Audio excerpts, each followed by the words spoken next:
Hello guys, good morning, panibagong araw, panibagong adventure na naman. Dahil excited ako dyan dahil inimbitahan tayo ni Honda sa isang event na breakfast ride kasama ang mga vlogger at mga media na mamaya makikilala natin kung sino-sino sila.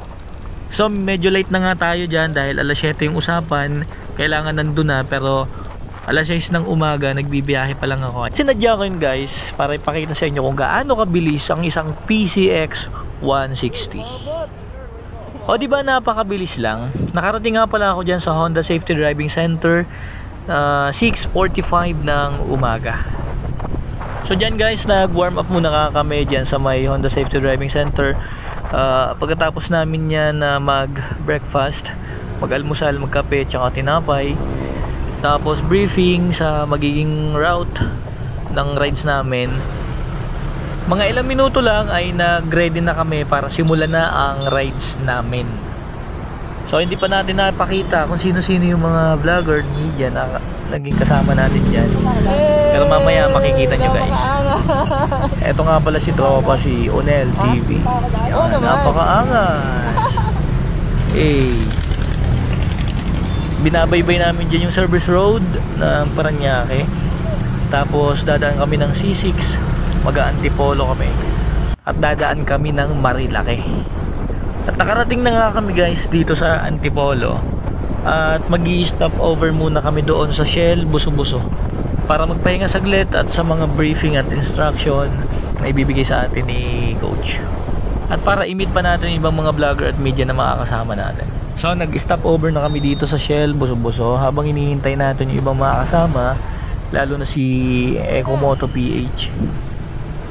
So ayun, napakaganda nga ng PCX 160, lalo na kung long ride yung pag-uusapan.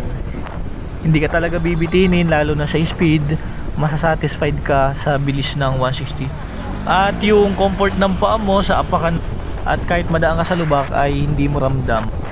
Hindi siya matagdag dahil naglalaro yung kanyang suspension. So ayun, nakarating na kami dito sa Cafe Cecilia, dito sa venue kung saan gaganapin yung breakfast ride ni Honda. At mamaya makikilala nyo kung sino-sino yung mga kasama natin dito na mga sikat na influencer at sikat na mga vlogger sa social media. So ayun, silipin natin saglit yung venue natin.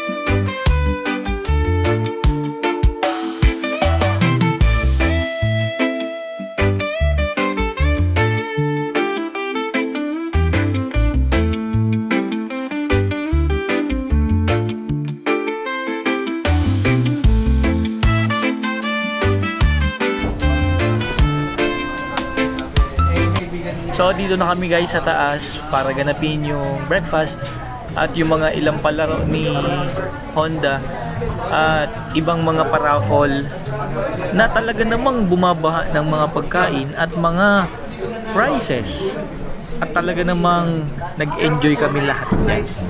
So nandito sila Sir Carlos Salonga, si Kapwa, Showland TV, si Ecomoto PH, si Boss Batusay, si Sir Alex, si Red Sweet Potato, yan yung mga idol natin yan, si PH Moto Calvo, yan, lalo na si Sir Sak. Shoutout po sa inyo mga idol.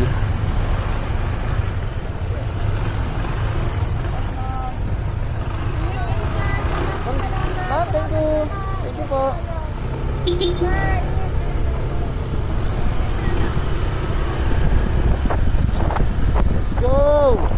So again, maraming salamat po Honda Philippines Incorporated and Honda Safety Driving Center, Honda #1.